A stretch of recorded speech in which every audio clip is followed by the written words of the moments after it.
Welcome to you, welcome to you, ladies and gentlemen. This is Scott Manny coming to you from our home here in Columbus tonight. We're gonna have some fun tonight. We begin the second half of the baseball season tomorrow, and we're just gonna go right into it because tonight, ladies and gentlemen, you are gonna have a special say tonight. And I do apologize. I do have a little bit of I'm catching a cold, so you have to kind of bear with me here this evening. I want to thank all my loyal viewers for tuning in tonight. I'm glad to have you with us, and we're gonna go ahead and get right into it because tonight you have the power. I would like for you guys to cast your vote on which of these two promotions was the most craziest promotions you've ever seen. First of all, we're going to begin with this one. July 12th, 1979. You better known as Disco Demolition Night. The White Sox and the Tigers were supposed to play a day-night doubleheader. Steve Dahl of Wolf of 98 in Chicago came up with his idea for Disco Demolition Night. He went to Bill Beck, who was the White Sox owner at the time, and said him and his anti-disco army decided to go to Comiskey Park and blow up some disco records. They didn't think anything of it. They were just going to go in, have their moment of glory, and they were just going to have a little bit of fun, and they didn't think anything of it. There were fans that actually snuck into Comiskey Park through windows, through open gaps in Comiskey Park. It was out of control. As a matter of fact, then White Sox announcer Harry Carey was like, "I'm surprised there wasn't a pot concession in the stands that night because of the smell of all the pot. It was just absolutely out of control. They knew they were in for trouble, and I mean, it was out of control from the start. Admission that night was only $1 if you contributed a disco album. Mike Beck, who was actually Bill Beck's son and who was also the director of promotions for the White Sox organization, said, "We're looking at trouble here." And he wasn't too far off. So in between games, now the Tigers won the first game 4-1, and in between the first and second game, they were supposed to just have some fun, just demolish some records, and they were just going to have a little bit of fun tonight. So they demolished their records. They didn't think anything of it. So they decided we're just going to keep on going and we're just going to enjoy it. After Steve Dahl and his anti-disco army left the field that night, they figured they'd have their moment of glory. And in warm-ups for the second game, there were fans coming out of the stands, running all over the place because they knew they were high, and it was just absolutely out of control. There was one fan who actually climbed down the right field foul pole. He actually climbed down that foul pole and onto the field. And I mean, Bill Beck was trying to run down there, try to get control of the crowd, try to get everybody back in their seats. Even White Sox announcer Harry Carey couldn't even control the crowd at that time. He was like, "Can you hear me out there? Holy cow! Why do y'all say we regain our seats so we can play baseball again?" So they tried again. Nobody wasn't going to run off the field. The other White Sox play-by-play announcer, Jimmy Persall, was like, "This is the most disgraceful thing I've ever seen at a ballpark in all my life. I mean, baseball's baseball. It's not a rat race. I mean, everybody must have been rat racing that night because everybody was running everywhere. And I mean, again, they tried again after about 20 minutes. Beck and Harry Carey tried again. They tried to say, take me out to the ball game. Nothing was working. And then finally, after 40 minutes, they brought the Chicago police in, and I mean, all the fans who were on the field ran for higher ground.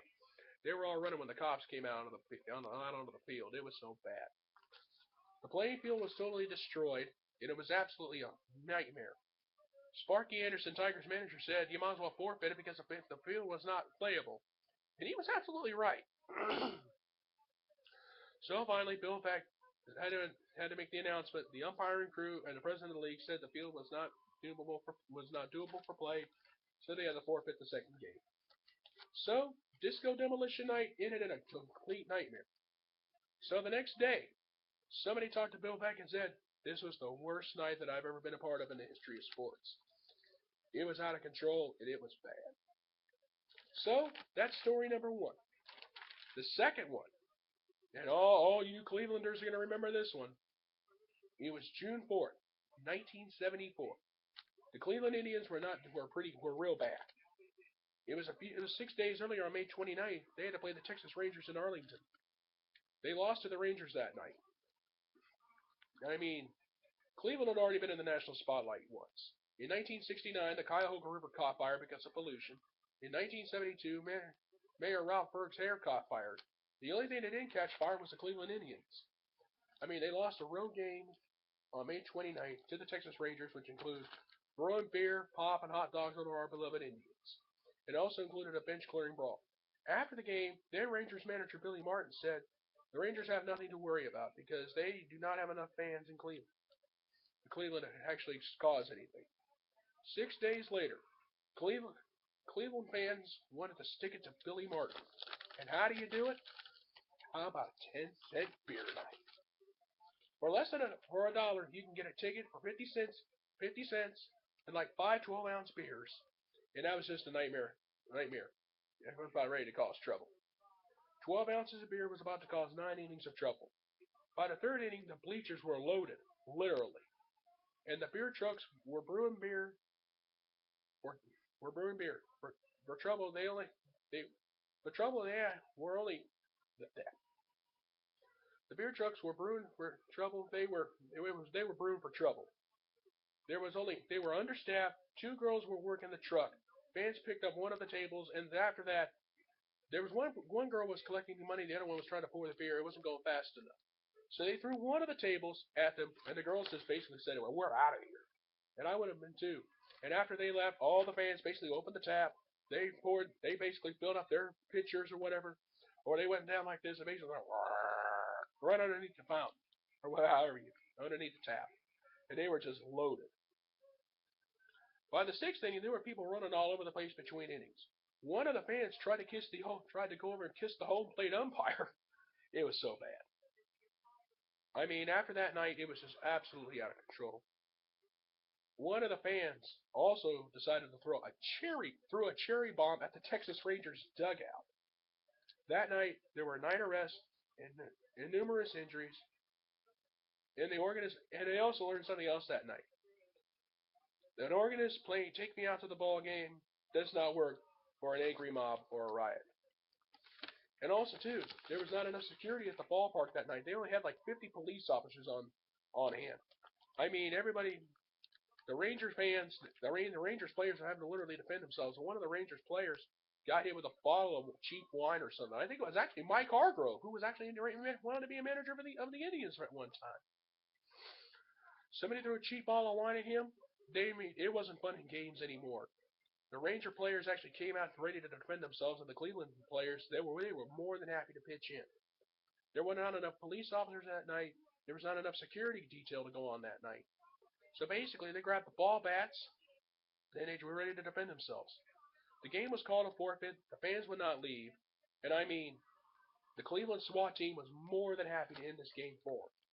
They pitched in. They beat up everybody with billy clubs. I mean, the game was called a forfeit, and it was so bad. And I mean, everybody left the stadium except a group of 15 teenagers who said they wanted the Rangers to come out and fight them. And there was like, and then one of the Cleveland police officers said, "Is this worth it?" One of the boys punched the officer. He was easy to arrest because the officer said the kid that punched him punched like a girl, and it was so bad that night. Do you think Cleveland learned anything from this and tried it again? Are you kidding me? This is the city of Cleveland we're talking about. And I mean, after that, they did it again. However, there were major changes. There were four. For the next time they did this, there were 4 times more security, and families were just limited to two 10-cent beer tickets. And also, you got to remember too, the legal drinking age at that time was 18, not 21. So that's something else you got to keep in mind. But could you imagine if Cleveland would do that again? Do you know how bad it would be and how cool it would be? Now, I don't drink, I admit it, but just think how cool it would be. I mean, there are people complaining about 6, 8, $10 beers at the ballpark. If you were to try 10-cent beer night anywhere in the country in any ballpark, think of all the amounts of people you would get in. But think how many arrests you would be making that night for underage consumption because you know somebody would try to fake ID. But anyway, those are the two stories. But I'm going to say this before I turn it over to you. Whether you live in Chicago or whether you live in Cleveland or anywhere in the country, Cleveland has the most diehard fans in the whole United States when it comes to sports, and the city of Chicago is just plain crazy. So I've made my point tonight. So you had your choice of either 1979 Disco Demolition Night in Chicago, or you could choose the 1974 Cleveland 10-cent beer night. So the choice is yours tonight, ladies and gentlemen. You get to cast a vote. And you tell me which promotion do you think is the most crazy?